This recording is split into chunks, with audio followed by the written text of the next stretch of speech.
Welcome all to the Snail Trail 4x4 podcast. If you like going off-roading in Toyotas, wrenching on Toyotas, camping in Toyotas, and maybe even poking a little bit of fun at Toyotas, and of course, hearing about how great the new year is in Toyotas, then this is the podcast for you.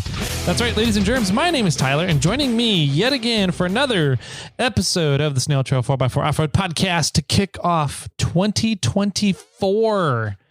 Jesus Christ, is the one and only Mr. Jimmy Jet. Jimmy, how are you, man? I'm doing well. Very well. Thanks for asking. We are almost 25% through with the next millennium. No, millennium's 1,000. Yeah. With the next century. Yeah. There we go. Yeah. I was thinking about that the other day about how I remember when it turned to the year 2000, and I was like, oh my gosh, this is crazy. Yeah. And now we're almost 25 years past that. Can you stop and think about this for a second, everybody? In 1925, think of what technologies we had in 1925. Automobiles barely starting. Yep. Barely starting. People hated them because they got in the way of the cows. There was livestock running through streets everywhere. There was the radio. Radio was there. Radio waves were there. No TVs. Telephones were kind of there. Again, a luxury item. No TVs. There's no such thing as the internet or computers. No internet, no computers at all. No video games. No databases, no servers, no AI, no social media. They probably played Pong. Like ping pong. Like ping pong, yeah. Not Pong. Do you think that beer pong in 1925? I'm sure that somebody was doing something similar to that. Yeah. But you think about it, from 1925 to now, 2024, where technology and society has come in those 100 years, how quickly things have leaped forward just since 2007, which was smartphones. Yeah. When smartphones landed. What? 2007? Yep. No. Yeah, 2007 was the first smartphone. Maybe smartphone. I was thinking cell phone. No, not cell phones. Yeah, smartphones. So I remember having the one and only Apple product I ever owned.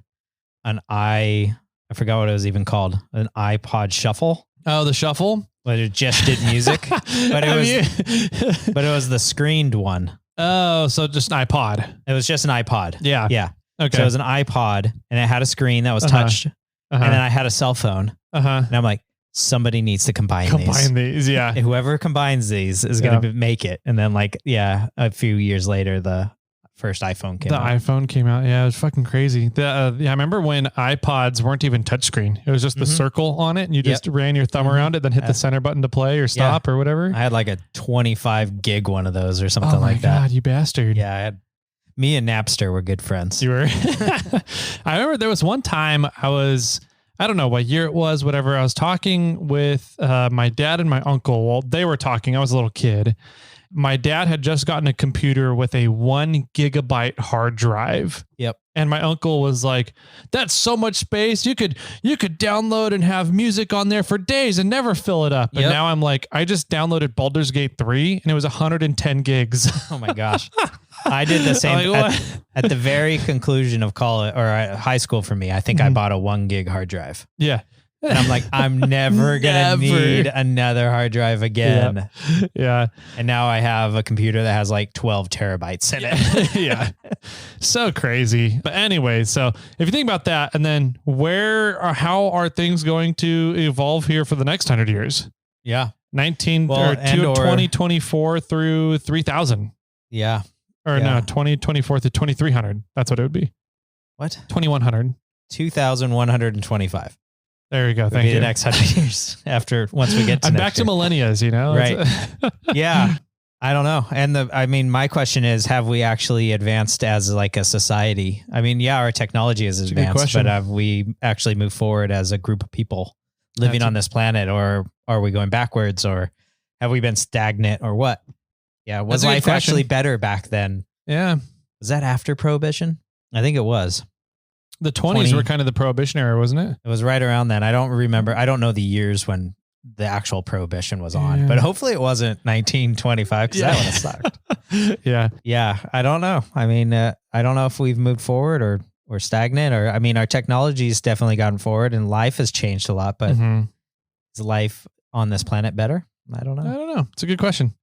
Yeah, there's so many different ways to measure quality of life. How do you gauge and measure quality of life? Yeah. So, yeah. This episode, we had some leftover stuff from the news. We have some voicemails, some feedbacks from a couple of different episodes and topics. So this might turn into a feedback episode, and we'll see if we put it in for Monday or Tuesday or Thursday. Monday or Thursday? Probably Thursday. All right. My guess is Thursday. We sat down a little late this week. We had some things going on in our lives. New Year's kind of got a little bit in the way. Everybody takes New Year's Day off. And then, then the next day for us was Tuesday, which is typically our recording day. But we both as business owners pushed it back a day so we could work on Tuesday and catch up over the holidays and everything that's going on crazy in our lives. We're not getting to the birthday gifts for the Snail Squad members this week. We'll get to it next week. I'll do it here in the next few days, and we'll have it ready for everybody the following Thursday. So sorry about that. You guys are going to have to wait a little bit longer. Speaking of that, did your gift come in? It did. It did? Yes. Okay, good. My gift came in a while ago. Thank you, person that delivered it, which was not a postal service person. There's a little hint there, sort of, kind of. A gift from another mother. Did you get a Descent Offroad bumper for somebody? Somebody's getting a Descent Offroad bumper. Yes, you guessed it. Ben brought down a Descent Offroad bumper. Absolutely. By the way, person that wins has to pay shipping. I won this thing, but I got to pay $600. Yeah, right. No. Yeah, so gift giving giveaway is over, but we do have a fun giveaway for everybody for the month of January. I have signed up to work with a company called Roller Cam. Yeah. Which is a really interesting tie-down company, which everybody in the off-road community can use. I definitely can use it, especially having a truck. I need to tie down, lash down things in the back of the truck when I'm off-roading. But they just came out with these new the rope rollers, that work primarily with paracord. And so you can tie down things with rope, which I'm actually a larger fan than ratchet straps. To tie things down with rope. I'm more handy with a rope than a ratchet strap, and you have finer control with rope, in my opinion. But they make a really cool thing that makes it really easy to tie things down with using some paracord. Yeah. But we're giving away a bunch of different sizes of their roller cams and a set of their rope rollers. The 6-pack. Yeah, the 6-pack of their rope rollers, and then a wide variety of sizes from 2 foot to 50 foot of their roller cams. And I believe all that came out to be somewhere around $160 in value. Yep. I believe there's also a hat and some stickers and a beanie and stuff in there for the winner. So if you want to get eligible to win some tie-down situations for your off-road vehicle or your daily vehicle or for your children, however you want to do it, then you need to go over to iRate 4x4, go to that Snail Squad section and sign up for that giveaway tier. Sweet. I like it. Yeah, from rafting days, we used cams a lot, straps. They have a rafting kit on their website.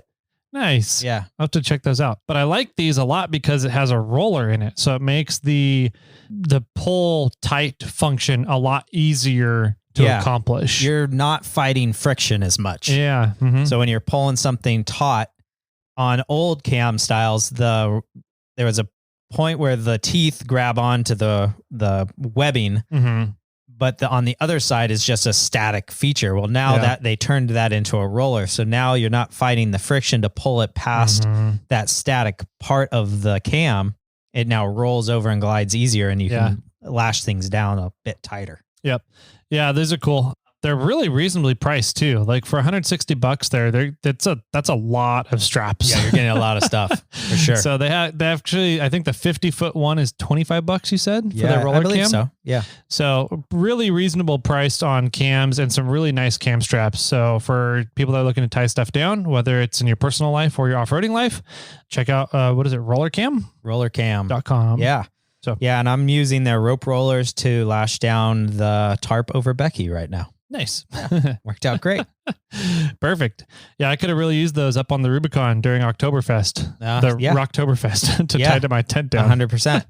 Yeah, I actually was planning on going on that trip, and I just got these in, and my goal was to show a trick to lash your rooftop tent's ladder to your wheel so that if the wind blows hard enough, it won't close the rooftop tent on you. Okay. And how perfect would that have been? That would have been a great time to do it. During that windstorm to show this trick off. But I wasn't able to make it because I had a fleeky front main seal.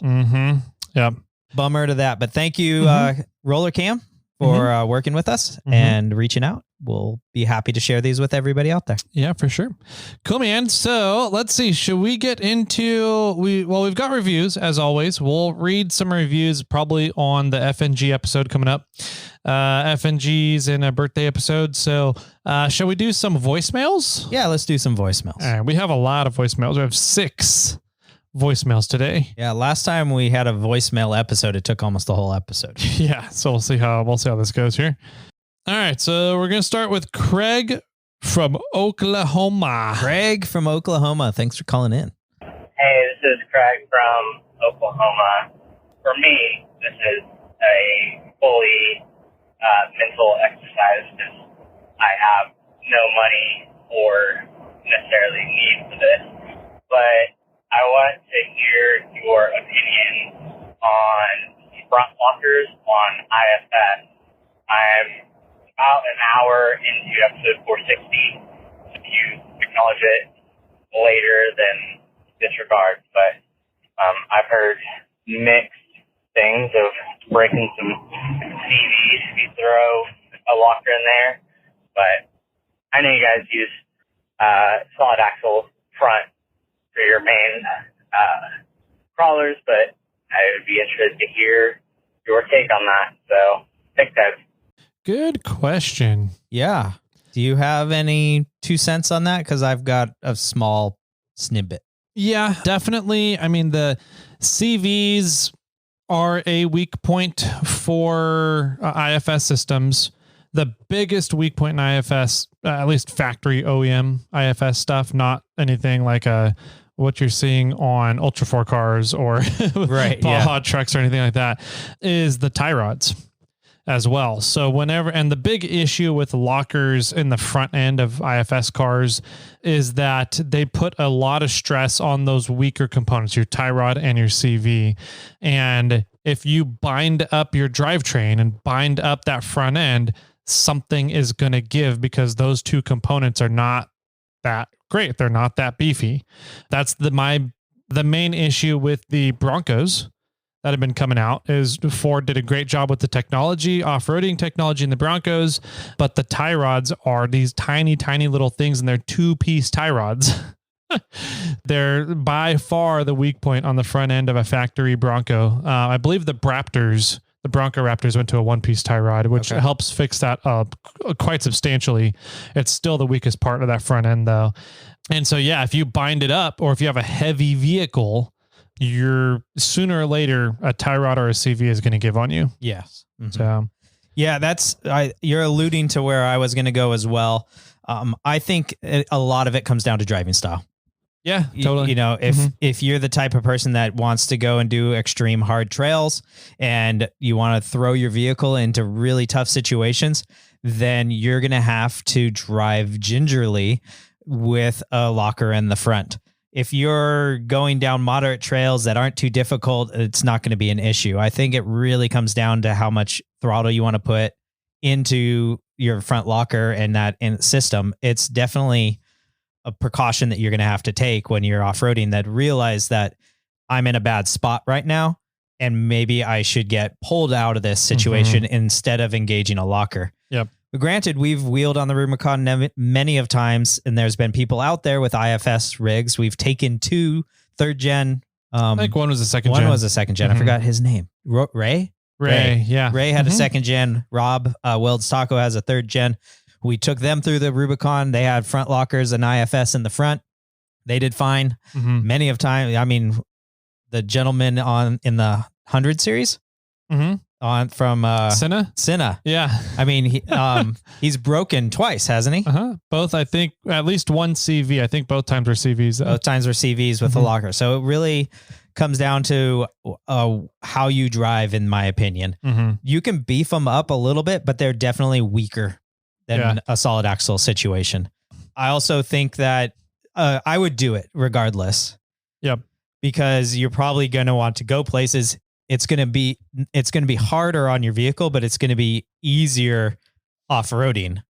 And it'll help you out to get places that you want to go. Yeah. So I think I'm leaning towards do it, but be careful. Yeah.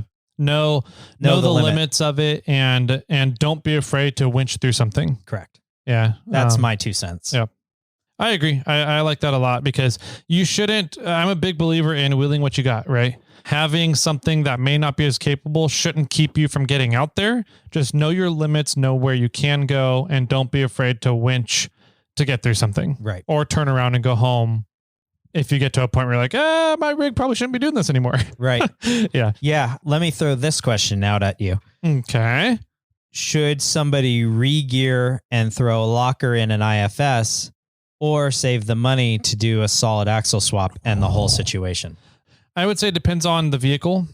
If there are electronics and tone ring sensors and everything kind of associated with going with a solid axle, sure, anti-lock brake system, etc., that the vehicle needs to have to work and the ECU to be happy, then I would say put it in the IFS for now. If you have an older vehicle that doesn't have ABS and doesn't have fancy electronics controlling the front end of the vehicle, then go with the solid axle at that point. So, yeah. That's a good point. That's a good answer. I see that. I think it also depends on where they are at on their build or their timeline. True. Right. Yep.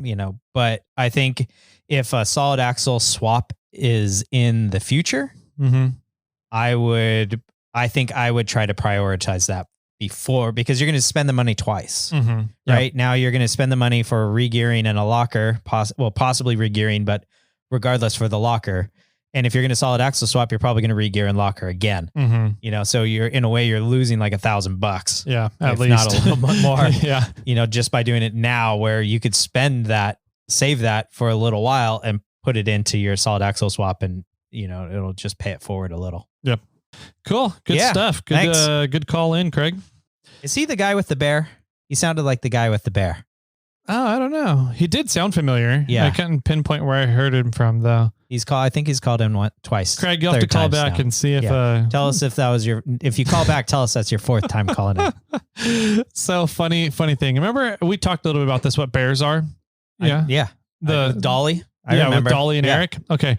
So my wife put on Reddit, there's a Sacramento subreddit, and it's very popular for finding good like food and beer locations, right? Okay. So her post was beers and bears. Oh, she wanted. So there's something. I'm learning something new about the secretary every day. So her goal was to find a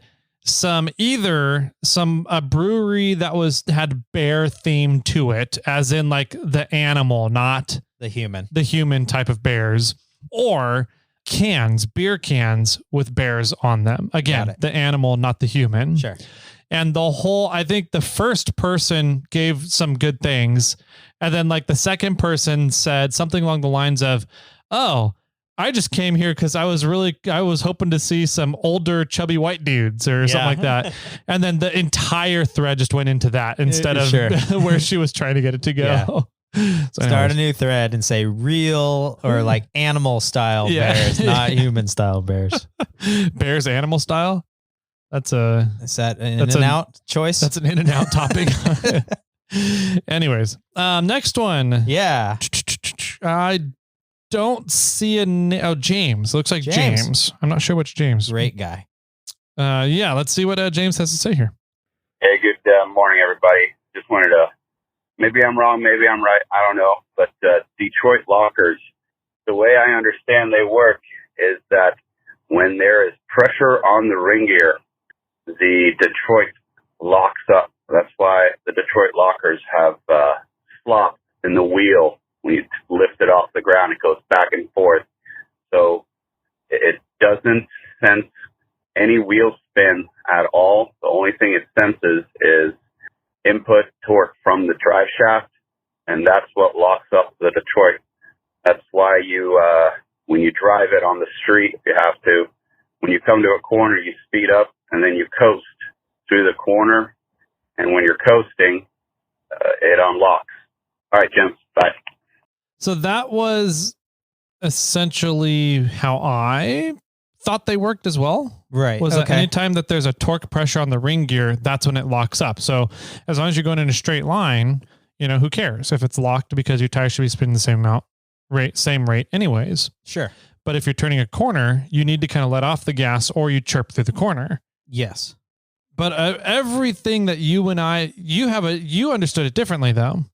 Kind of. I agree. It's everything he said sounds correct, but I don't like if you're on the freeway and you're accelerating and there's a corner going, maybe the corner is not a big enough difference to make the chirping happen, noise or anything. We'll have to go experiment through the Marconi curve on 80 with Bobcat. Well, yeah, we could do that. I think there's a spool in the rear at the moment, but we could swap them members around. I mean, that does sound right. So when we did the locker episode, yes, we looked it up and I found 3 different articles that all said what we had said in the article, which is essentially that it's looking for, how did they word it? A pressure difference, a force difference between the drive shaft and the 2 tires, right? And whenever there is a big force difference between the drive shaft, one of the tires, and another tire, that's when it locks things up. So, okay. So that in a way, that the way that you're making that sound is it's doing not only the ring gear, but it's also doing tires. Yeah. And that was from 3 different articles we looked up, all kind of said that. So maybe I'm not understanding exactly what that pressure is they were talking about, or the pressure differential that they were talking about. But yeah, before we got into that episode, the way he described it was how I envisioned Detroit's working. Right. So Detroit engages when there's a force on the ring gear.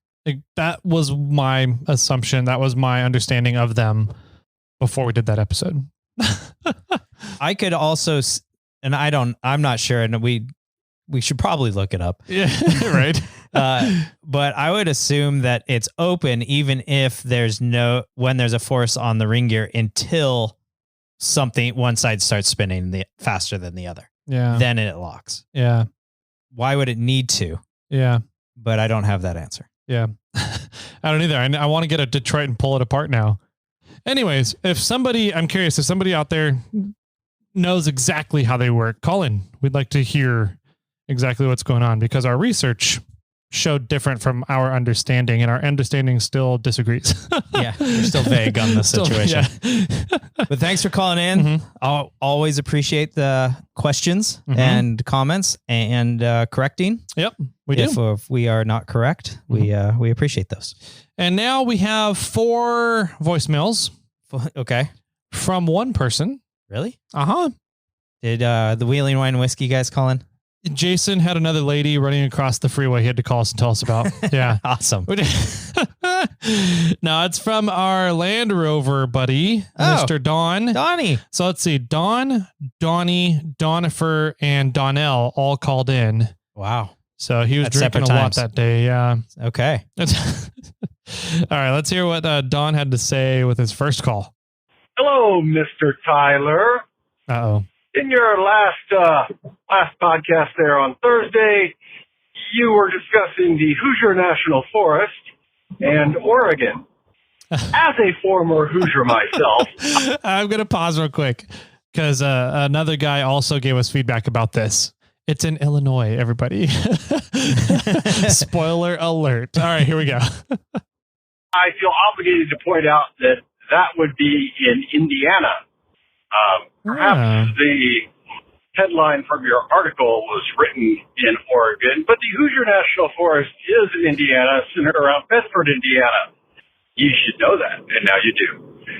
Since it's just about Christmas, I'm just going to leave you with a Merry Christmas and a happy Toyota. They suck less. Have a good one. Oh, thank you, Donnie. Yeah, I had somebody write in on Instagram saying that Hoosier was in Illinois. Oh, and I realized, I was like, wait a minute. So I went back and looked at the article, and I was getting the location of Oregon based on Bedford. The article was written in Bedford, which I got confused with Medford, Oregon. Yeah. So, and it's Indiana. It is Indiana. Yes. Okay, cool. Thanks, Brian, for confirming that Donnie was correct. Yes. So Hoosier, Indiana, which still, it just goes back to, I'm still disappointed that they're choosing to close things off, whether how slowly it is, rather than focusing on education. Yes. We'll get into that maybe a little bit later, but okay. Yeah. All right. Next one from Donnie. Next one from Donnie. Hey, boys, it's Rover Don once more. You know, the former Hoosier who called a minute ago. I made a little further in the podcast your top 10 least reliable vehicles according to Consumer Reports, the magazine for people who hate cars. I'm a little disappointed. Where's the Rover? Surely a Defender, a Range Rover, a Discovery, something should have been number one, right? I mean, Consumer Reports loves to hate on Rover. I feel like we got gypped. I want to recount so that we can be number one. Come on, bring it back. All right, guys. What? You know the story. Toyotas, et cetera, et cetera. Talk to you later.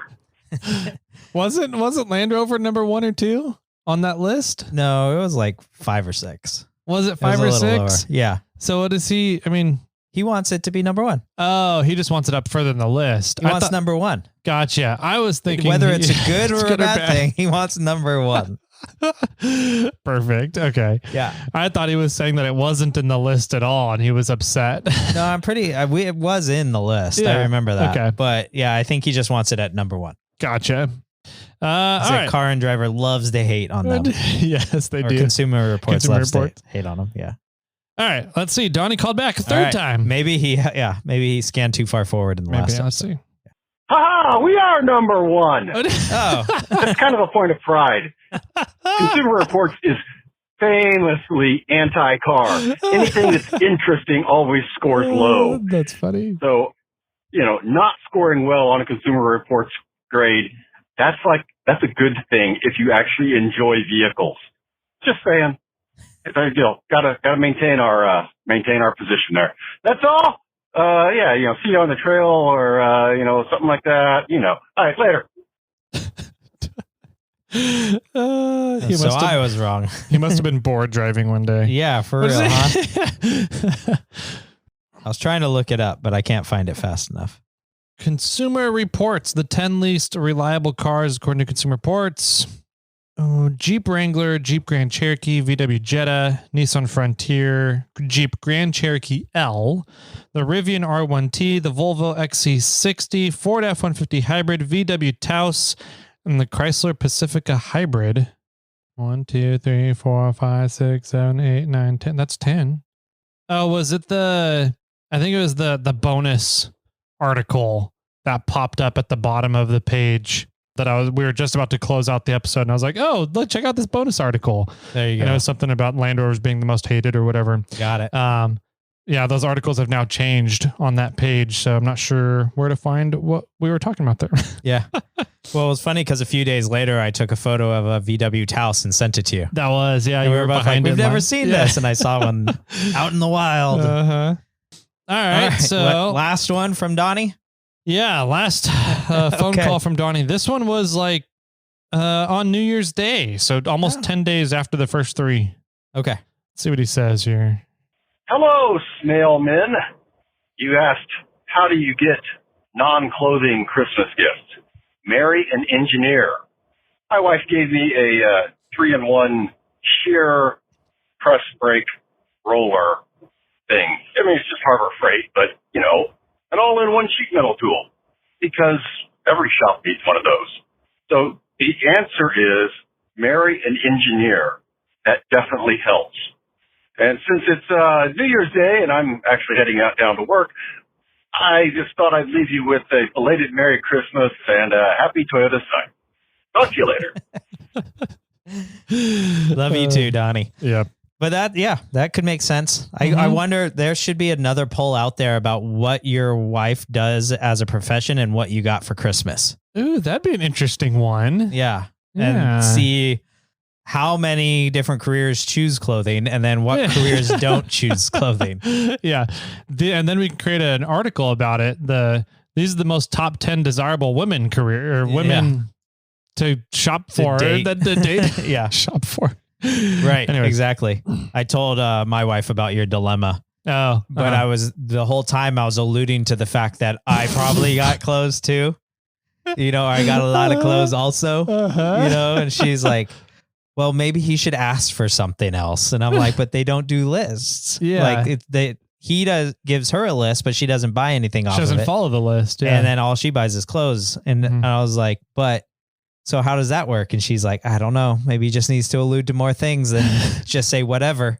So I think she was pointing it right back at me. Yeah. Because I just say, I don't know. I have everything I want. Just get whatever. And then I end up with clothes. I really like the idea of couples getting a budget and they just go buy for themselves.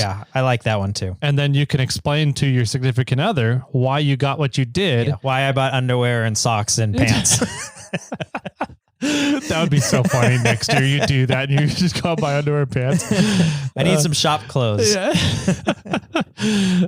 So along the lines of Land Rovers are terrible vehicles. Okay.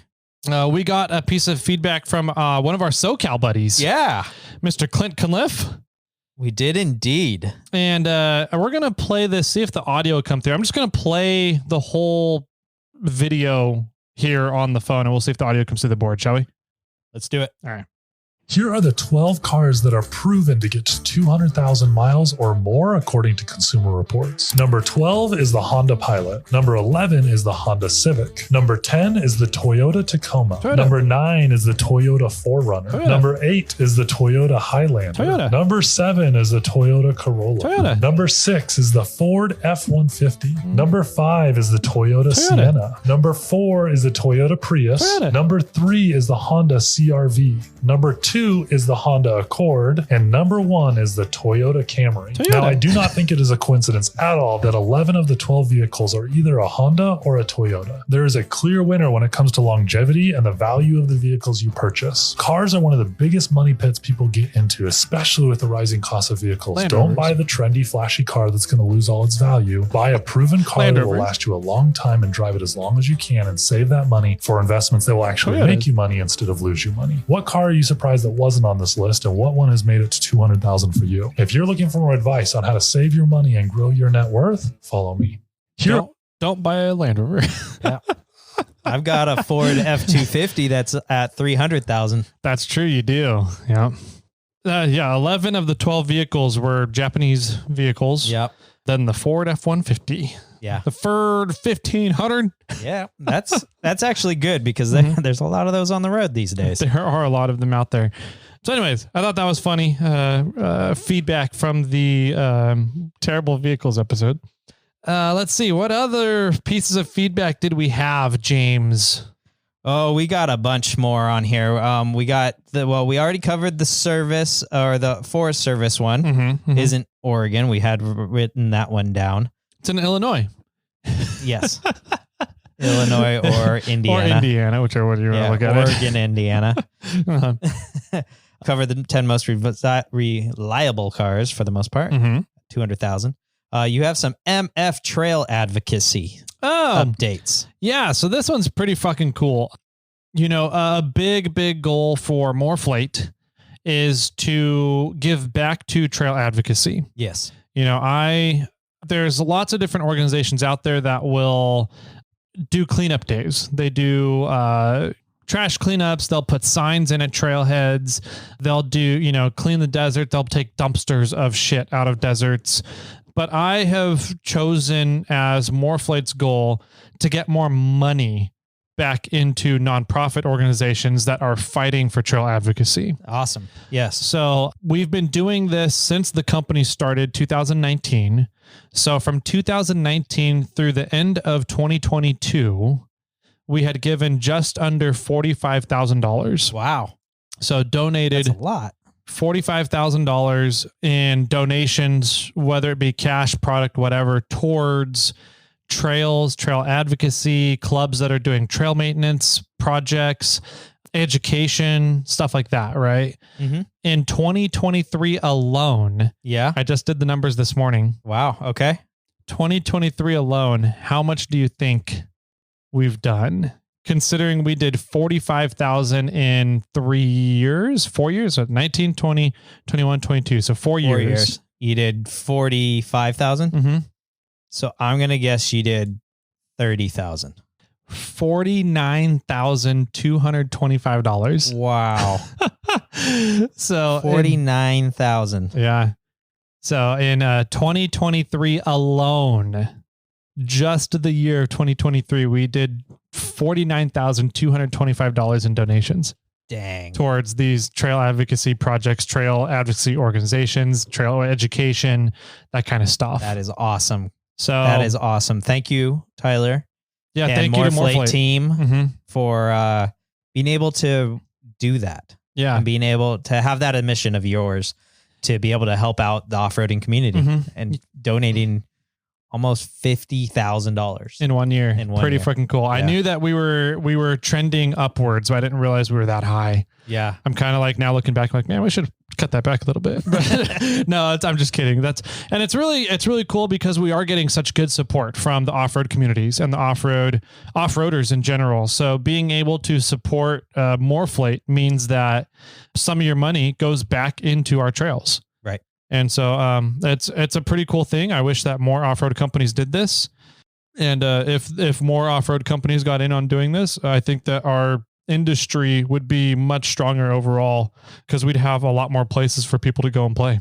Absolutely. So Yeah. there's that. And another cool thing, we're going to be starting our first fundraiser product soon. Yes. I know this. Yeah. I don't know if we've talked about it on the, We have. okay. I believe we talked about it a little bit on when we took Matt through the Rubicon. Gotcha. Okay. So, Morphlate, we designed and made our own vinyl mesh trash bags. Yes. That's why we did talk about this because Kevin Poole wrote in and said, don't take it in the snow. Don't let it drag behind you in the snow. So anyways, those bags all came in and we're going to be working on getting them up on the website under a new section of the website called fundraisers. Cool. And it's going to have a little blurb at the top explaining where the money goes for these fundraisers. And so the first product is going to be these vinyl mesh trash bags. We're going to sell them at $35 a piece and $20 goes to a trail advocacy organization of the buyer's choice. Okay. So, and then like every quarter, you're going to take all that. I'll probably do it monthly. Okay. Yeah, I'll probably do it monthly, do the donations and split them up monthly. So yeah, that's going to be out here very shortly up on the website. And then we talked about doing the wood rounds, burning in trail maps on the wood rounds. Yep. I'm going to nix the idea of the wood rounds. Okay. And we're going to do 12-inch slate rounds instead. Oh, cool. That are essentially like little trivets, right? Yes. 12-inch trivets. And so we're going to do those as another fundraiser. And we'll start making different trail maps that we can burn onto these slate rounds and sell those as well and do the profits towards a nonprofit organization. So yeah, perfect. Yeah. Cool stuff that just this monster and fun thing that has all started because I'm 6'4" and I'm lazy. I don't want to squat at tires is turning into some pretty cool stuff for the off-road industry. So yeah, absolutely. And some massive donations. That's really, really awesome. Yeah. Cool. Well, I'm shocked you got that done so fast because I haven't even started looking at that stuff on my side of things. So that was another shocker of mine. Let's see. You wanted to talk about Fusion?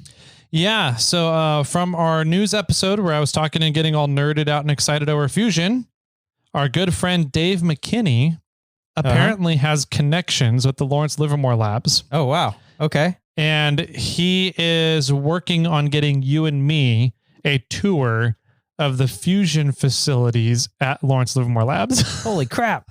That would be awesome. Yeah, I know, right? Wow. I almost peed myself with excitement when he told me. Such a lady. I don't know if we'll actually get to like walk around and look at the actual fusion reactor itself. Probably not. I would be shocked if we do get to, but it's going to be kind of in that wing, and they're going to get to show and tell a lot about how the fusion is done and what it takes to do it all. I'm willing to show up at like 2 a.m. to watch a collision happen. A collision happen? Oh my God. Can you imagine? Yeah. Let's just take the Lance and we'll just sleep in the parking lot. Right? I'm down. That would be awesome. That would be super cool. So that's another big update that I'm giddy over. I'm going to pee my pants and can't wait for it to happen. So I just have to cross our fingers and see if security lets us come through. Right. We'll probably have to go through some hurdles. Yeah. But I'm okay with that. Right. I am too. I'm clean. So I'm good. You had a CCW update, which I think is hilarious because I asked you about it already. Yeah. This one. So we put out that episode with all the news articles. Right. And the CCW thing was more of a, just kind of a point of government agencies trying to shut down, close things rather than educate people. Yes. And in this specific instance, they were trying to say, hey, we're going to double the amount of work and education that people have to do, but then we're going to take away public places and blah, blah. You can't carry in public places and anything like that. Yeah. You're doubling the work, but we're also reducing the places that you're allowed to. We're taking away things, even though you have to do more to achieve it. Even though we're going to get a more trained and more educated society out of it, we're still going to take away the places you can use it at. Right. That's like saying someone has to go through and get a motorcycle license, but then can only ride mopeds. Yeah. Something like, I don't know if that's the right. You can't ride on the freeway. Yeah. So if you have to get your motorcycle license and go through all this training, but you're only allowed to drive it on surface streets. Yes. Right. So anyways, literally like that day we put that episode out or the next day, something like that, a federal judge shut down that legislation. Oh yeah. So in case anybody was wondering about that, and specifically the CCW side of it, the federal judge shut it all down. So good. Yeah. Glad to hear that. Well, let's see. The last thing on my list, it was the 10 most reliable cars, which we just covered. Thanks, Donnie, for calling in and making us play that a little earlier. Mm-hmm. The last thing on the list really then is just our updates, what we've been up to the last few days and our holiday parties. Sweet. Yeah, I don't have a lot to talk about. I hosted my family. And so my family gets together on New Year's, my side of the family, for our Christmas. And so I hosted, and this year we combined the gathering with my grandfather's celebration of life. Right. So I got to be MC for that event, which I always enjoy emceeing events. So that worked out well. A lot of people showed up. It was standing room only. There was actually like 8-9 people standing. There was only 3 chairs though, by the way. Exactly. There was only 3 chairs. Just kidding. No, it was a big room. We had 18 tables with 7 or 8 chairs at each table. Wow. And then we had 8 or 9 people standing. So yeah, it's pretty cool to see all the support and people coming out. There was quite a few people there that didn't really know him. They knew of him. And so it was kind of fun to get to share the story of his life with these people that didn't know a lot of the details of his life. Right. So we did that over the weekend. And that was pretty much it. I hosted everybody at my house. Some people stayed at a local hotel, but all the grandkids stayed at my house. So it was fun hanging out with them until the wee hours of the morning and getting to clear some of my liquor cabinet. So now I can go buy and restock more liquor. Excellent. The proof syrups were a huge hit. Same at my party. Yeah. Yeah. Dude, they're so good. The Moscow Mule was the first one to go. And I think the Manhattan is almost gone. Dang. Okay. Yeah. But had a good time. My only real update for off-roading stuff is the Lance camper. My cousin was the first one to get to use the Cance lamper. The Cance lamper. The Lance camper. So I had it parked out in front of the house, had it on shore power, the slide out, and he got to use it as kind of like an extra cottage, right? And he loved it. Cool. He was like, this is awesome. He goes, he said the hot water system works amazing. He had to turn down the hot water in the shower. It got too hot on him. Wow. And then the heater inside works awesome too. We had, 7 people in there as I was kind of showing him the camper. Everybody else was like, oh, we want to see it too. So we had 7 people hanging out in there for a little bit.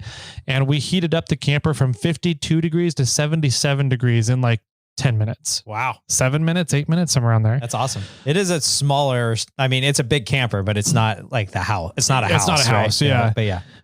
It's like a cab of a truck, it's like, it'll heat up pretty quick because it's not a massive area, but it is a bigger camper. So that's pretty impressive. Yeah. So it worked out really good. And he had a really good time. I have a Bluetooth stereo in there. And so he said that he just went to bed. He uses white noise to go to sleep. Sure. And so he put on his Rain white noise, and all the speakers throughout the camper are spread out. And so you really get this full immersive Rain white noise sound effect coming through the camper, which he really enjoyed. And I was like, oh, I never thought about doing that, but totally, that would work great. So anyways, that'd be good at King of the Hammers. Drown out everything outside. Drown out Ultra 3 next to us. Yeah. Or the fireworks that go off at 3 a.m. Yeah. So anyways, camper worked out awesome. There's no leaks. We got rained on quite a bit over the weekend, and there was no water intrusion on the inside. So pretty much all set. I think it's all ready to go for hammers. I just need to, and Winter Fun Fest. I'm going to take it to Winter Fun Fest. I just need a hitch extension. Oh, yeah. So hitch extension, and then I'm all ready to go for Winter Fun and hammers, and for the camper. And then for the 4Runner, I need to solidify the rear bumper or make a new bumper. I haven't figured out which one I'm going to do first yet. And then I need rock lights, and I need to wire the winch. Okay. So once I do all that, then the 4Runner will be ready for both events too. Sweet. Well, you already know how to make a winch extension. Yeah, true. I mean, you're not wrong. Yeah. Are you're not going to go that route again? Not going to go that route. Not for this much weight. All right. The hater hitch. Yeah. That was pretty funny. I love that thing. That was pretty good. We have now since seen a bunch of mods for Broncos on how to eliminate the tire or do some better situations back there for trailering. But my New Year's was, it was pretty wild. It was fun though. It was one of those parties where like everybody knew everybody. So you didn't have to worry about like, are people getting along? Okay. You know, like you don't have to worry about keeping the flow of the party kind of moving. If anything, the party moved too fast, and we actually had more things planned. Like we had some games and stuff like we wanted to do. By the time we were starting to think about that, it was almost like 9 or 10 o'clock at night already. And we did a 9 o'clock New Year's for some of the kids. And one family went home after that, and one family put their kid to bed. Okay. And then we had a few more hours at that point. And then one of my friends is like, well, if we did the New York time, then we need to do, and this, my friend is from Hawaii. Okay. That we need to do every time zone until Hawaii. And I said, well, why don't we just do every time zone until the next day? Like all the time zones until there's no more time zones left, because then it'll flip over. Okay. Right. So there's 2 more time zones past Hawaii. Gotcha. So that means we had to stay up till 4 a.m. Did you guys stay up till 4? Very few of us made it. Wow. The guy that suggested the guy from Hawaii that said we had to stay up to at least 2, made it to 2 and then went to bed. And then there was 4 of us that stayed up until 4. And we all 4 of us texted my buddy individually saying we all made it, trying to get him to wake up, but he didn't wake up. But yeah, so it was fun. We spent a solid, so the mini assistant was gone the week prior at her dad's house. And that whole entire week, the assistant and I, for the most part, were like full blown, get the garage cleaned out, organize the house, hang some more stuff on the walls, just clean the house or just get it ready for the party, buy stuff for the party, put up some decorations for New Year's, all these things. Cleaning the garage to make room for, we now have a dartboard in the garage, and currently the ping pong table is in the garage. Okay. It'll be there for a little while, but organizing the garage took an entire day. Yeah. There was so much stuff still in that garage, mainly from my old house. My bachelor pad is what we've been calling it. Because a lot of that stuff moved over into that garage, and then we were living in the assistant's house. And then when we moved the assistant's house over to this house, a lot of that stuff moved into the house. And then there was still the stuff in the garage that was like, we haven't used for a year. It was a lot of going through and like, what is this? What's going on? where did this come from? Yeah. Whose is this? Stuff like that. It was pretty wild. But we started just throwing all kinds of things on Facebook Marketplace for like $0 to $10. Just come by and get it. Yeah, like maybe upwards of $50. Yeah, come by, steal this away from us. Mm-hmm. We had one lady like ask for one thing. I think it was even free. And then she commented, "Wow, you're selling a lot of stuff." And then when she showed up, she was like, "What else are you guys getting rid of?" And we're just like, take this. Like, here you go. Buy one, get 4 free. Yeah, it was definitely that. Because one, we were trying to clean everything out, but two, we didn't want like a bunch of stuff outside. Yeah. Just sitting there. So we got rid of a ton of stuff on Facebook Marketplace. We probably made like over $100. Nice. Just selling random stuff. That'll get you some more proof syrups restocked. Yeah, Mm-hmm. exactly. But the party went great. We had 5, 6 of my college mates up and then a few friends, local friends there. And all 6 of my college mates have pretty much either a significant other or kids. And they all stayed at my house. Nice. We had a very full house. We had to like dismantle some rooms to fit air mattresses and things in there. Thankfully, my parents are out of town. And so we had a few people stay at my parents' house. And that worked out rather well.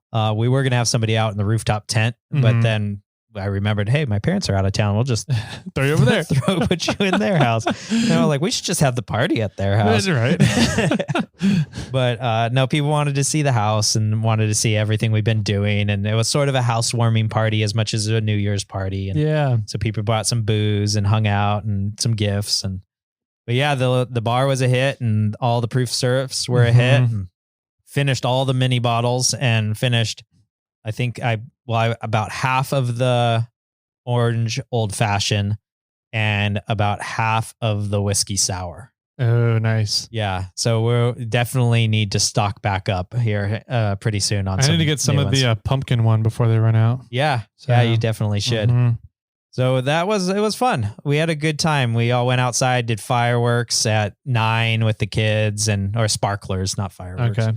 And poppers and, banged some pots around. And our neighbors are probably like, it's not even midnight. What are you doing? And at some point, the kids wanted to go outside and jump on the trampoline at like 11 o'clock at night. And I pulled out what we call the street lamp, which is the Devos light.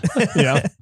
And put it next to the trampoline. And the kids were out there. They brought a bunch of balloons out to the trampoline. We're jumping on the trampoline with balloons. I had to go out there at one point and say, hey, guys, just don't scream too loud.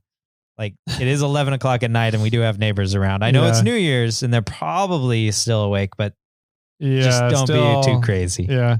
They're like, yeah. And then I walk inside and they're just as loud as ever. Like, all right, whatever. I almost felt like going back to the neighbors behind my house and be like, here's a bottle of wine. Yeah. Sorry if we were too loud last night. Yeah. But yeah, we woke up fairly early in the morning for going to bed at 4-ish. I think we were in bed by like 4:15.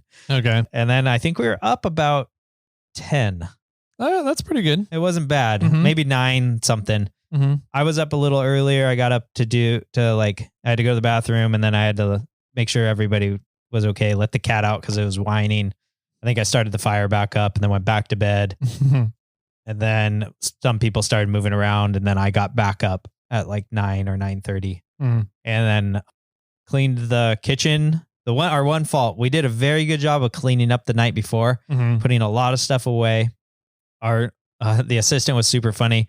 She's like, when I wake up in the morning, I'm not going to want to grab a bottle of tequila off the counter and put it away because it would probably make me throw up. So I'm going to clean all that up tonight when I feel like it's not a problem to pick up the bottle of tequila. And I was like, smart. So we cleaned up a lot, but our one fault was we didn't run the dishwasher the night before.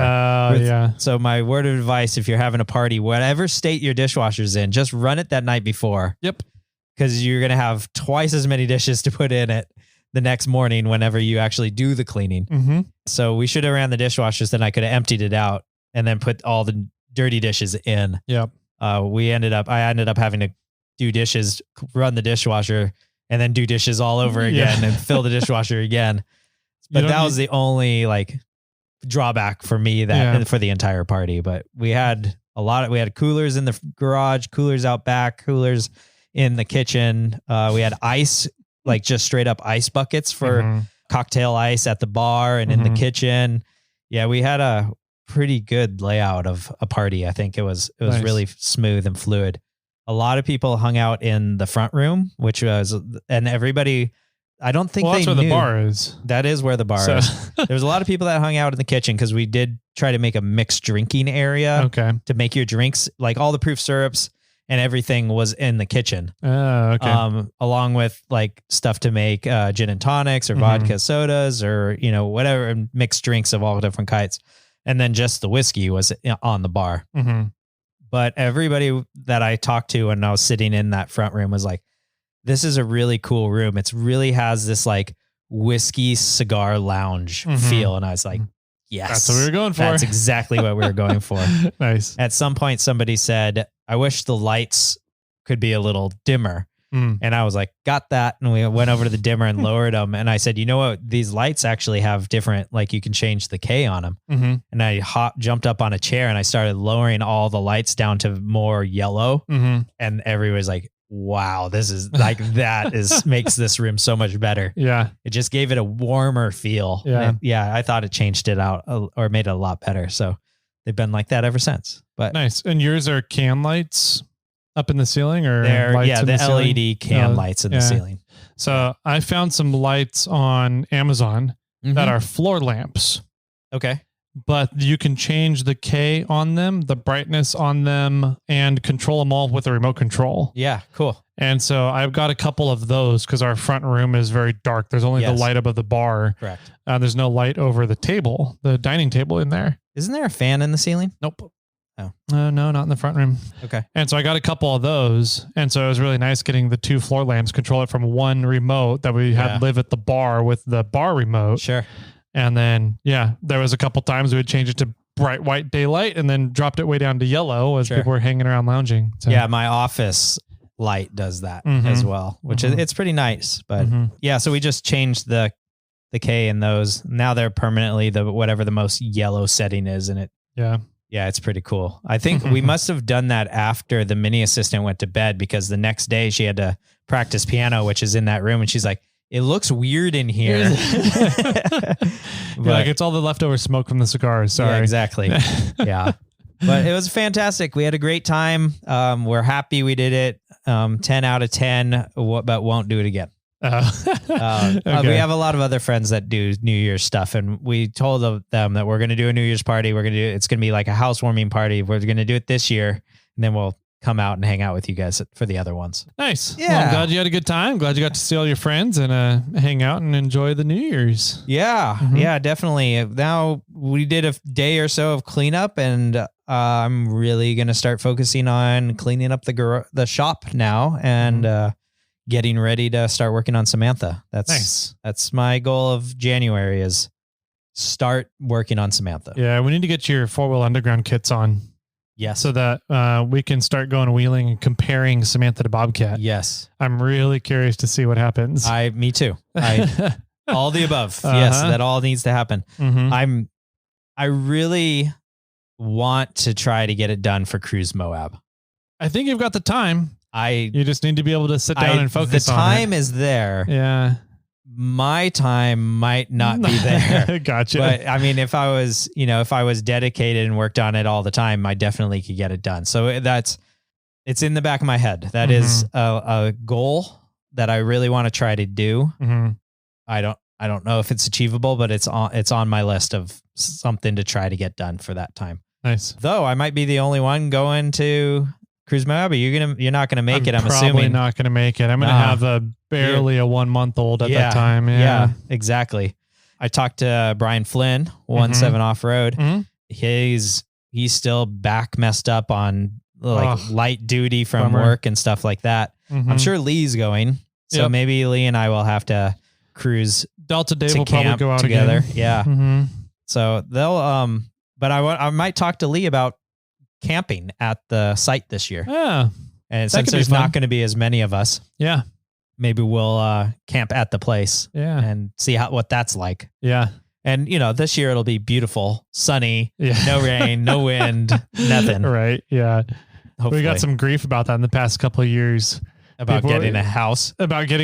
And they're, well, not really. They were just like, man, I woke up. There's the talk over the radio was that people were waking up and there was sand in their tent. Yeah. And I was like, they were like, yeah, it was so windy last night. So blah, blah, blah, blah, blah. And we're like, we didn't notice it at all. I didn't hear it. Like, really? What? How'd you not notice that? We're like, yeah, we're in a house. And they were like, oh, fuck you guys. Yeah.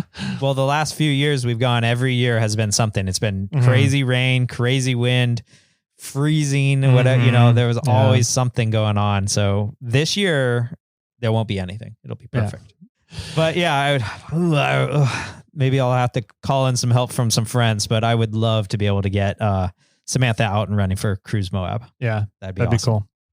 Well, cool, man. I think that about does it for today's episode. If you guys are heading out to Winter Fun Fest, find us. So you're coming out? Yes, but I don't know how much. Okay. I might just come up for the party. For the party night, Saturday night. See if the assistant can talk me into doing dancing or something. Yeah. Again. That'll be the goal. I've got a friend from Germany coming into town, and Friday night he's in the Bay Area. Gotcha. So I'm going to say hi to him because I haven't seen him in a long time. Mm-hmm. But then it's a matter of like, do we head up there Saturday and go to the party and then wheel on Sunday, or do we just go up there and have fun at the party and come home, or what do we do? All right. We'll even see how much snow we have.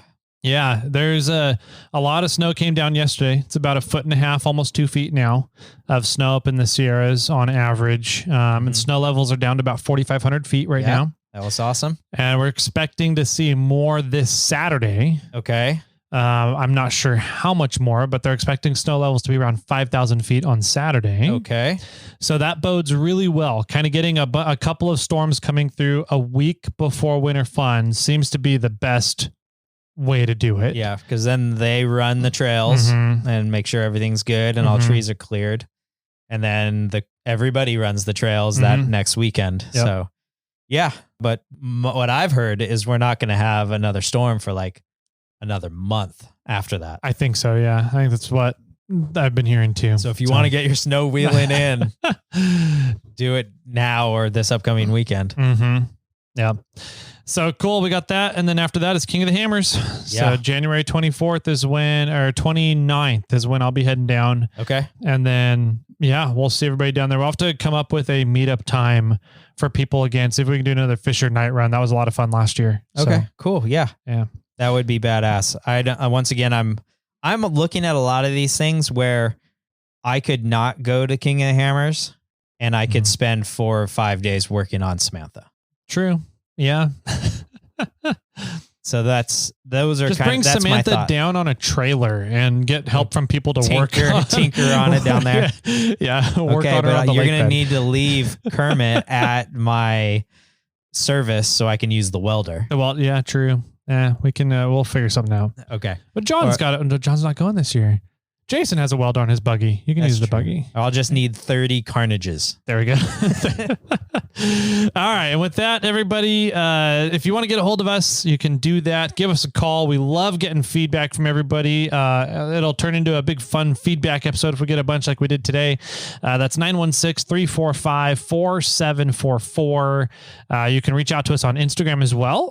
We love getting feedback there and chatting with everybody on Instagram. That's 4x4 Toyota Tyler and Snail Trail 4x4 over on the Instagram land. And of course, emails, Jimmy or Tyler at snailtrail4x4.com. You can reach us over on iRate 4x4 as well and a bunch of other places. So Jimmy, James, Jet, do you have any final words for everybody out there? Maybe we need to do an episode like Benji's Monday Shenanigans where it's just feedback. If we keep getting more feedback, I'd love to do that. And with that, my friends, keep crawling.